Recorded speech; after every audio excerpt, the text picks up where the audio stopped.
사실은 9절 한 절만인데 너무 짧아가지고 제가 한 절을 더 덧붙였습니다. 같이 봉독하겠습니다. 이것이 노아의 족본이라.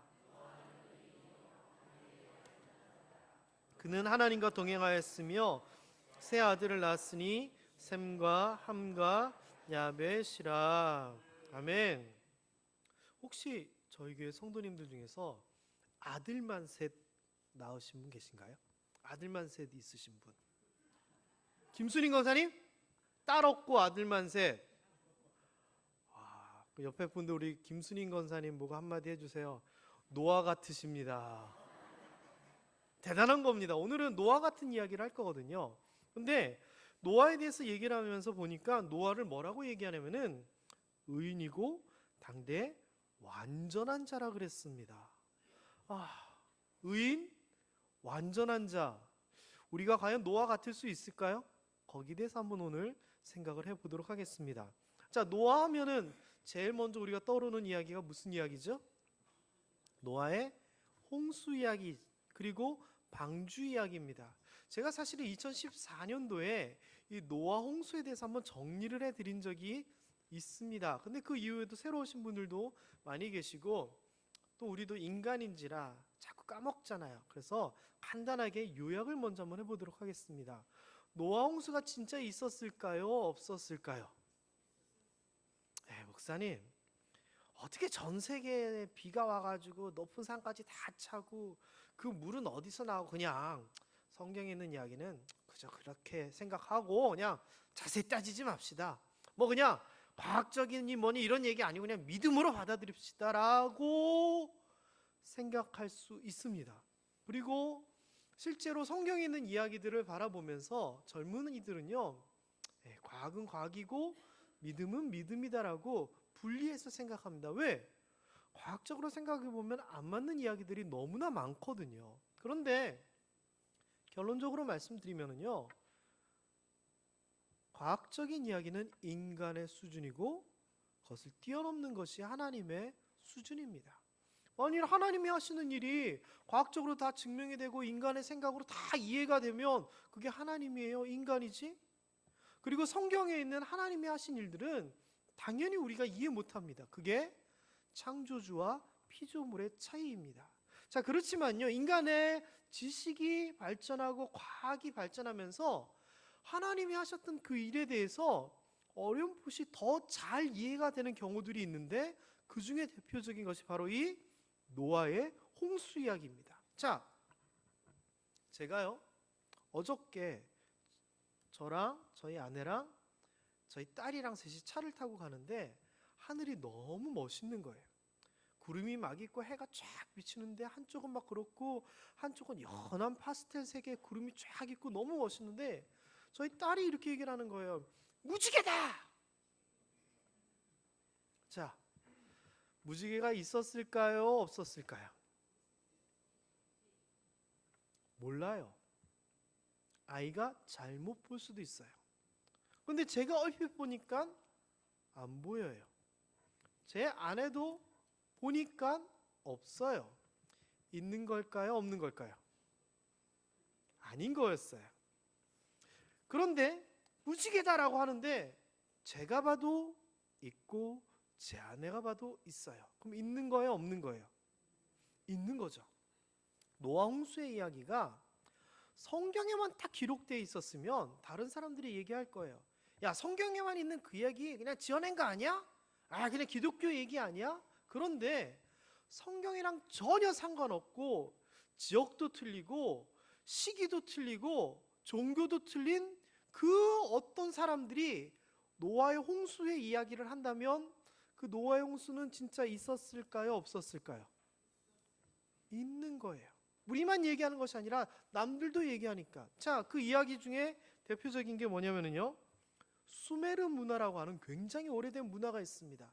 이거는요, 우리나라가 고조선이라고 하는 나라가 있었느니 없었느니 뭐 상징적이니 뭐니 막 이렇게 얘기할 정도로 오래된, 고조선이 오래된 나라인데 수메르는 더한 문명입니다. 그래서 실제로 이 수메르라고 하는 나라가 있었는지 없었는지도 불분명했습니다. 그런데요, 고고학기 발전되면서요, 유적들이 발굴되고 유적에서 돌판 또는 토판들이 나오면서 그 문자를 번역을 하다 보니까 그 문명이 수메르 문명이었던 그런 유적들이 막 나타나는 겁니다. 그래서 이게 진짜 있었던 이야기구나 라고 하는데, 그 중에 길가메시 서사시라고 하는 수메르의 토판에 11번째 있는 이야기가 아주 신기합니다. 기독교랑 전혀 관련 없는 수메르 문화에서, 다른 지역에서, 다른 시기에서 나온 토판의 내용이, 인간의 반란을 참지 못한 신들이 인간을 멸하기로 하였다. 많이 들어본 얘기 아니에요? 신들 중 지혜신 에아가 착한 인간인 우투나피시팀의 꿈속에 나타나 무서운 홍수가 닥칠 것을 경고하고 배를 만들라고 하였다. 이것도 뭐랑 많이 비슷한 얘기네요. 배를 어느 정도의 크기로 지으라까지 구체적으로 얘기했다. 이거 많이 듣던 얘기네요. 그리고 배에 물이 들어오지 아니하도록 기름기 성분이 있는 역청을 칠하라 했다. 노아의 이야기랑 너무나 비슷하네요. 그리고 비가 와가지고 홍수가 났는데 배가 북쪽 니르산 정상에 도착했다. 그리고 물이 빠졌는가를 알아보기 위해서 비둘기, 제비, 까마귀를 차례로 보냈다. 이게요, 몇 가지 이름들만 바꾸면은 어디에 있는 얘기랑 똑같아요? 성경에 있는 노아 얘기랑 똑같아요. 그러니까 노아의 홍수가 있었다 없었다가 고대 이런 문헌들에서 나타나면서 이게 실제 사건이다라고 하는 것이 증명되기 시작했어요. 그리고 이러한 이야기들이요, 그냥 성경에 나오고 수메르의 길가메시 서사시에 나오고 이렇게 두 군데서만 딱 나왔으면 어쩌다가 우연이겠지라고 생각할 수 있는데, 세계의 민족의 여러 가지 이야기들을 정리를 해놓은 자료를 찾아보니까 북아프리카에 있는 인디안 부족 등등 이런 부족들에게서 내려오는 이야기 중에 대홍수 사건에 대한 이야기가 무려 58가지가 나오고요, 남아메리카 대륙에서는 35가지, 아프리카에서는 60가지, 아시아에서도 35가지의 대홍수 이야기가 나와요. 대홍수가 있었다 없었다? 당연히 있었던 거예요. 그리고 재미있는 거는요, 중국 소수민족 어떤 자리에 보면은 대홍수가 있었는데 그 주인공 이름을 누아라 그래요. 그리고 하와이 전설에 나오는 사람의 이름은 누라고 얘기해요. 이게 뭐냐? 노아 시대에, 노아의 홍수 이후에 노아를 통하여 자손들이 생기고 쫙 흩어지면서 예전의 이야기가 후손들에게 전해진 거예요. 그러면서 그 후손들이 흩어져 살지만 전해지면서 그 이야기가 기록되어 있는 증거가 되어버리는 겁니다. 자, 이제 누군가 얘기합니다. 노아 홍수가 과학적으로 가능해? 맞아요, 틀려요, 있어요, 없어요? 이건 고고학적인 자료예요. 그 다음에 이런 얘기 하잖아요. 산에 물이 다 찰 정도면은 그 물이 어디서 났고 그 물은 또 어디로 갔느냐? 과학적으로 증명이 예전에 안 됐어요. 그런데 이것도 역시 인간의 과학과 지식이 발전하면서 증명이 되기 시작해요. 그때 증명이 되는데, 이 사진이 혹시 기억나시려는지 모르겠어요.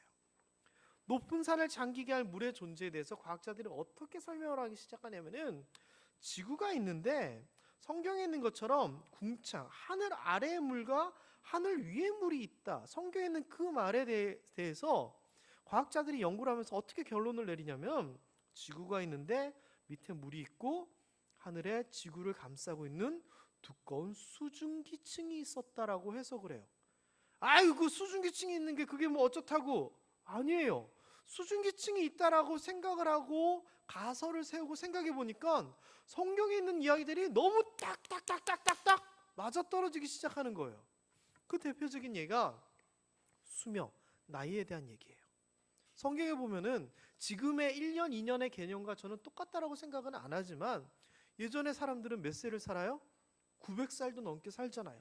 그러니까 지금의 개념보다 엄청 오래 사는데, 그 이유를 이 지구를 감싸고 있는 수증기층과 연관을 해서 생각을 해보니까 맞아요. 왜? 태양에서부터요, 햇빛이 오지만 햇빛과 함께 자외선 이런 것들이 오잖아요. 자외선은 살균 효과가 있고요, 세포를 죽여요. 그런데 수증기층이 그걸 쫙 막아줘요. 그러니까 가시광선 좋은 햇빛은 지구에 있는 사람들에게 비춰지지만 수증기 때문에 자외선과 강렬한 태양이 차단돼요. 그렇게 되면 세포가 파괴되고 노화되고 문제가 생기는 것이 방지가 되니까 오래 산다. 이게 그거 아니냐라고 이야기를 해요. 또 무지개는 어떻게 생기죠? 이렇게 물기가 있으면 햇빛이 쫙 비치면서 거기에 반사가 되면서 굴절이 되면서 무지개가 생기잖아요. 그런데 예전에는 이 수증기층이 가리고 있었기 때문에 뭐 무지개가 생기고 안 생기고 할 필요가 없어요. 지금 구름이 있는 날처럼 흐린 날씨 햇빛이 직접적으로 보이지 않는 그런 밝음만 있는 상황이었기 때문에 무지개가 안 보여요. 근데 성경에 보면 어떻게 되죠? 홍수가 있고 나서 무슨 일이 생기냐? 무지개가 쫙 나타나요. 그러면서 이게 다시는 너희를 물로 멸망시키지 않을 내 징조고 약속이다 라고 얘기하잖아요. 수증기층이 다 내려와가지고 이제는 태양을 가리지 않는 거예요. 그러다 보니 태양이 이 땅에 직접 비치게 되고, 그러면서 무지개가 처음 보이기 시작하는 거예요. 뿐만 아니에요. 그런데 수증기층이 왜 이 땅에 비가 왔느냐? 여러분, 성경에 보니까 큰 기품의 샘들이 생겨나면서 비가 왔다 그러는데, 과학자들이 아하, 뭔지 알겠다. 해저화산. 어마어마한 규모의 해저화산이 펑 터지면서 수증기와 열들이 하늘로 올라가고, 여러분도 알다시피 뜨겁고 따뜻한 기운과 수분이 만나면 결로가 생기면서 비가 되잖아요. 그러면서 이 어마어마한 지각 변동이 일어나고 모양이 틀려지고 산이 솟고 대륙이 갈라지고, 이런 것들에 대해서 과학을 통해서 성경의 내용들을 해석할 수 있게 된 거예요. 그러니까 예전에는 물이 어디서 와서 어디로 가? 아닌 거예요. 노아의 홍수 이렇게 따져보면은 나중에 과학이 더 발전되면 더 발전될수록, 고고학이 발전되면 발전될수록 성경의 이야기가 더 맞아떨어져 가게 될 거예요. 신기하게요, 예전에는 비과학적이다라고 생각했던 성경의 이야기들이 발전하면 발전될수록 인간들이 더 사실로 드러나요. 노아의 홍수, 나중에는 더 정확하게 알게 될지 모릅니다. 자, 어쨌거나 노아의 홍수가 이제 사실이냐 아니냐, 그거는 얘기할 필요가 없어요. 당연한 사실이에요. 사실. 이해가 되셨습니까? 이제 누가 물어보면은 정확하게 얘기하실 줄 알아야 됩니다. 최소한 설명을 못하더라도 내 스스로 그거 그냥 신화지, 그냥 이야기지, 이거 절대 아닙니다. 성경에 있는 정확한 사실입니다. 자, 그런데 문제는 이겁니다.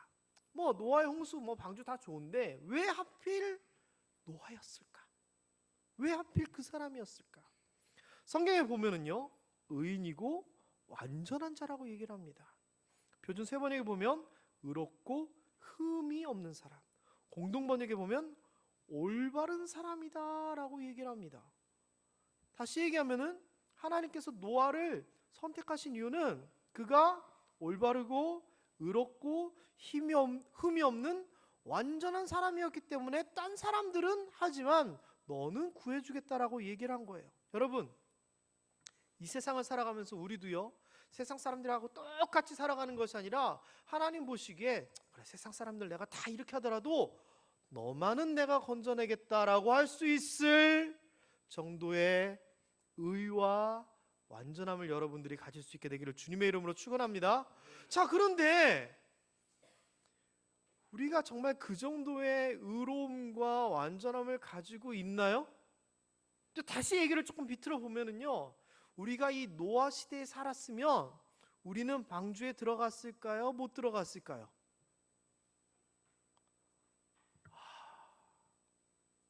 거기에 대한 해답을 드리겠습니다. 제가 결론적으로 말씀드리면요, 여기 계신 분들은 다 들어가요.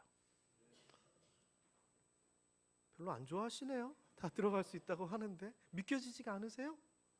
아유 목사님, 노아는 의롭고 완전한 자라고 해서 들어가는데 나는 생각해보면 뭐 이것저것도 있고 뭐 있는데 우리가 어떻게 들어가요? 들어갈 수 있어요. 자, 이 노아에 대한 평가는요, 이 의롭다 완전하다 이 정도에서만 그치는 것이 아니라 의의 상속자라고 결론을 내립니다. 이 의는 하나님의 의를 얘기하는 건데 그 의를 이어받은 대단한 사람이다라고 이야기를 해요.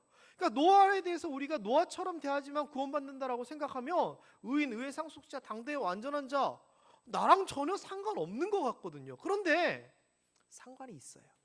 자, 창세기 아까 봤던 6장 말고 7장에 보면은요, 노아에게 이르시되 하면서 말씀하시는 가운데 무슨 표현이 나오냐면 네가 내 앞에서 의로웠다는 것을 내가 안다라고 얘기를 합니다. 그러면서 또 의로움에 대한 얘기를 하는데 거기에 대해서 뭐라고 표현을 쓰냐면요, 내가 보기에 지금 이 세상에서 올바른 사람은 너밖에 없다라고 하는 거예요.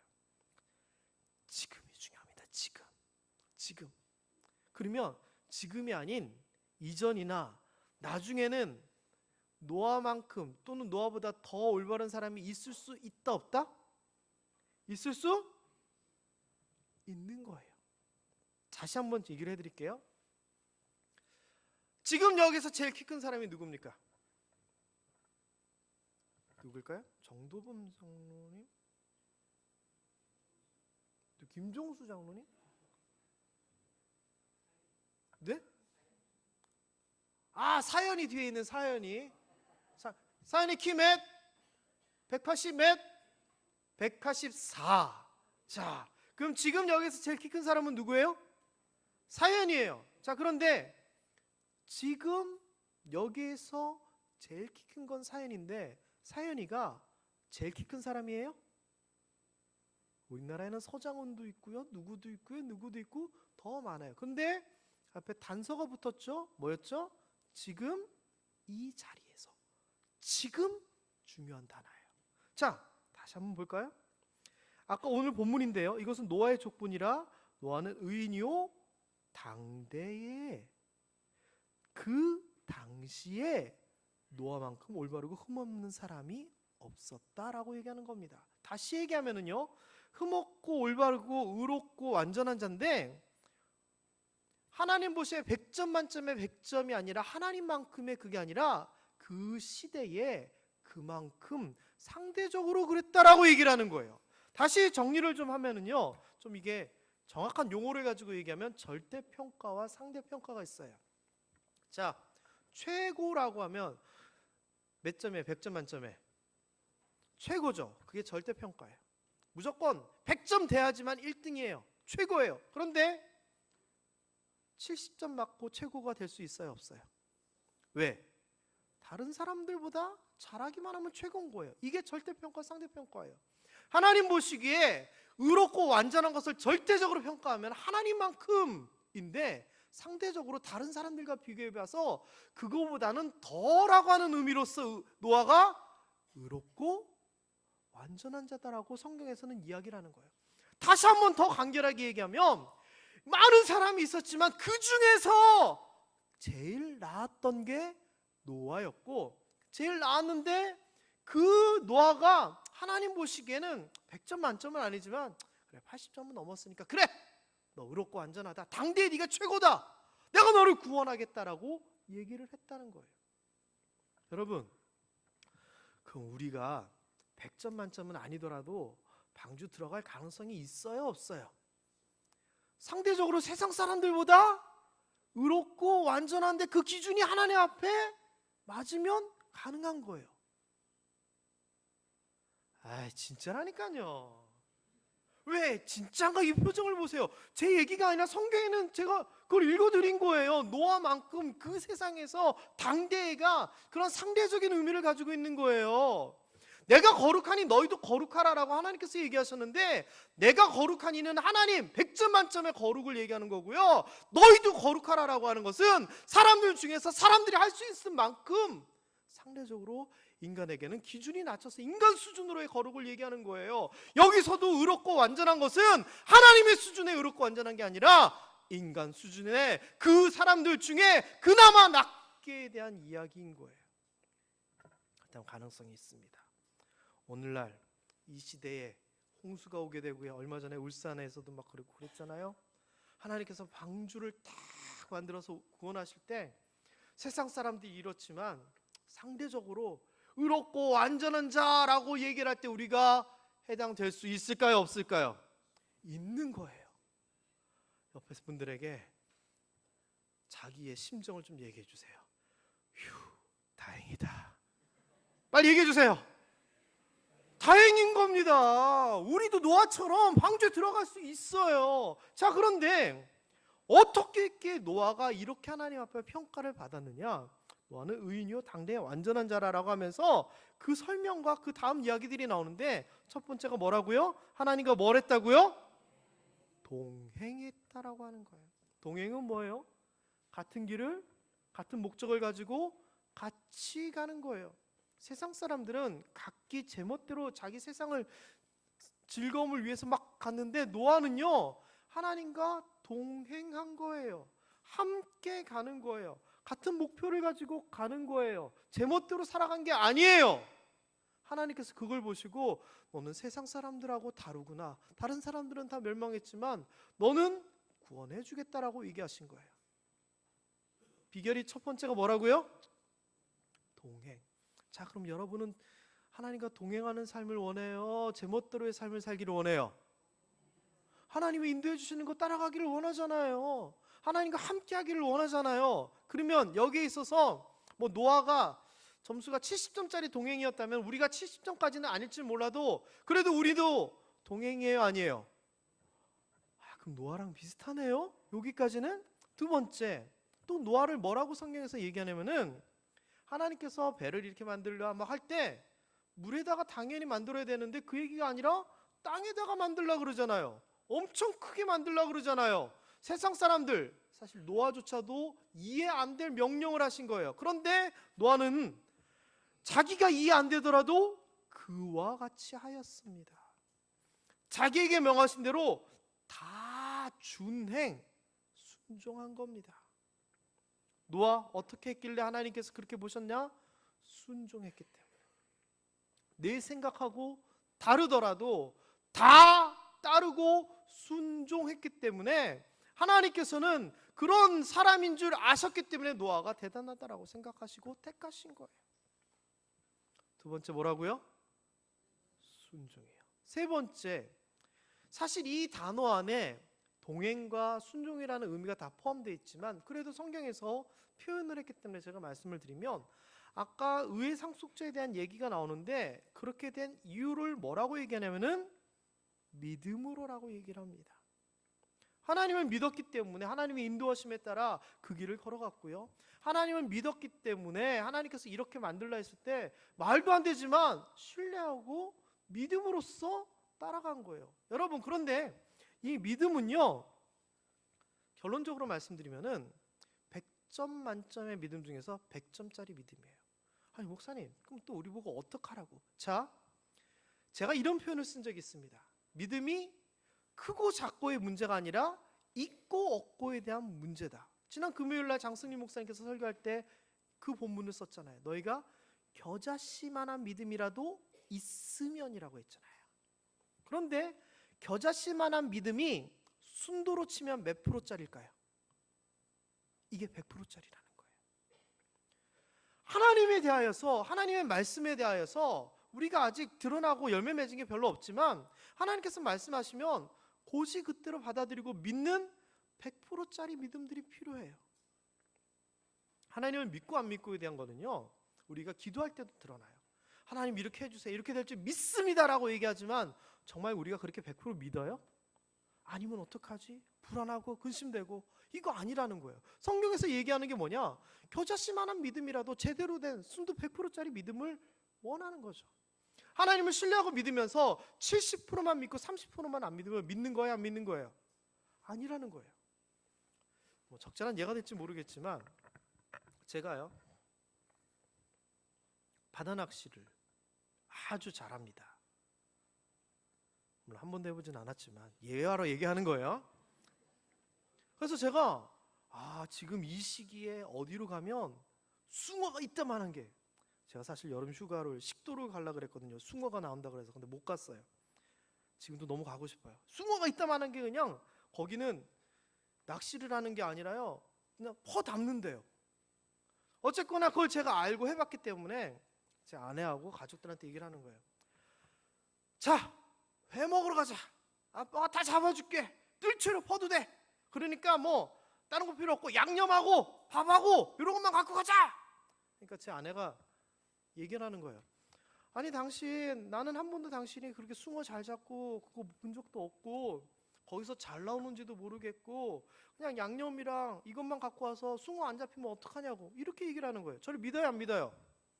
안 믿는 거예요. 그래서 제가 얘기했죠. 아, 무슨 소리 하냐고. 뭐 사실 제가 실제로는 이렇게 큰 소리 못 칩니다. 아시죠? 무슨 소리 하냐고. 이럴 때는 한번 해보는 거예요. 나만 믿으라고. 내가 예전에 거기 가서 이렇게 잡고 이렇게 해가지고 배 터지게 먹었다고. 걱정하지 마. 양념만 갖고 와. 큰 소리 빵빵 쳤어요. 그랬더니 아내가 알겠다고 따라옵니다. 그래서 제가 바다 낚시를 막 해요. 한 마리도 못 잡아요. 민망할까요? 안 민망할까요? 엄청 민망하잖아요. 그래 밤이 되도록 한 마디를 못 잡은 거예요. 근데 아내가, 기다리던 아내가 여보 밥 먹어요 그래요. 그래서 가봤더니 보글보글 매운탕이 끓고 있고 옆에 해가 떠져 있는 거예요. 그래서 제가 너무 놀라가지고 묻는 거죠. 아니 이거 어디서 났냐고. 그때 하는 얘기가 혹시나 해서 사왔어 미리. 자, 맛있게 먹는 건 둘째고 그거는 이제 다른 관점으로 얘기하고요. 제 아내가 저를 믿었던 거예요, 안 믿었던 거예요? 못 믿는 거죠, 안 믿는 거죠. 왜냐하면 확신이 안 되니까 말 그대로. 근데 우리 혹시 하나님 앞에 그러고 있지 않아요? 하나님께서 성경을 통해서 염려하지 말라고, 내가 다 해준다고, 다 인도해준다고, 내가 세워주고 고쳐주고 채워주고 다 해줄 테, 이거를 성경을 통해서 그렇게 얘기하는데 혹시나 하면서 우리가 딴 주머니 차고 딴 방법 생각하고 있지 않아요? 이거는 100% 믿음이 아닌 거예요. 근데 노아는 그 믿음을 가졌던 거예요. 하나님께서 홍수 난다니까 믿은 거고요. 방주 만들어야지 산다니까 방주 만든 거예요. 이게 노아의 대단한 거예요. 의롭고 완전한 것은요, 믿음으로부터 시작한 거예요. 저는 우리 모함의 성도님들이 아브라함처럼 큰 믿음의 거장도 좋지만 작은 거 하나라도 100% 믿을 수 있는 그러한 믿음 가질 수 있었으면 좋겠습니다. 자, 결론을 한번 내려볼까요?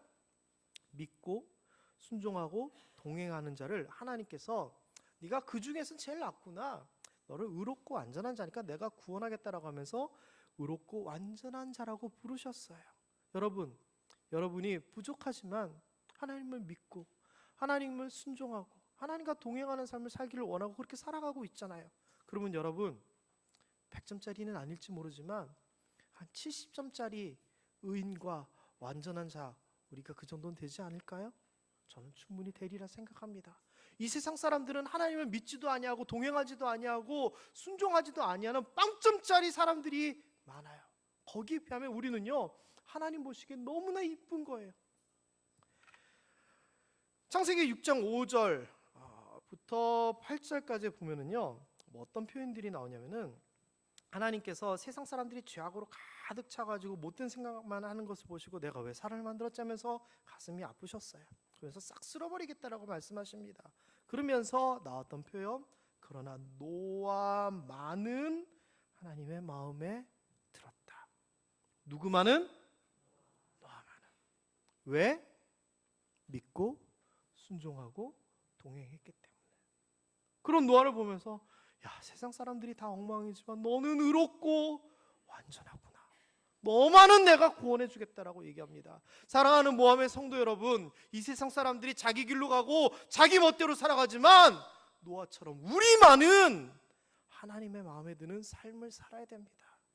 그런 삶을 살 수 있게 되기를 주님의 이름으로 축원합니다. 그러기 위해서 우리가 해야 될 건 뭐냐면은 이 세대를 본받지 않고 마음을 새롭게 함으로 변화를 받아 하나님의 선하시고 기뻐하시고 온전한 뜻이 무엇인지 분별하는 삶을 살아야 됩니다. 이 세상 사람들은 다 멸망의 길로 가도 우리는 하나님의 뜻을 분별하여 세대를 본받지 아니하고 살아가야 됩니다. 이게 노아 같은 겁니다. 이게 의롭고 완전한 자다라고 하나님께 칭찬받는 비결입니다. 그러기 위하여 무엇을 해야 된다고요? 완전한 의인, 이것이 되기 위해서 우리가 하나님을 제대로 믿고 순종하고 동행하면 되는 겁니다. 옆에 분들에게 마지막으로 한마디만 더 해주세요. 그러고 보니 노아 같으시네요. 기도하겠습니다.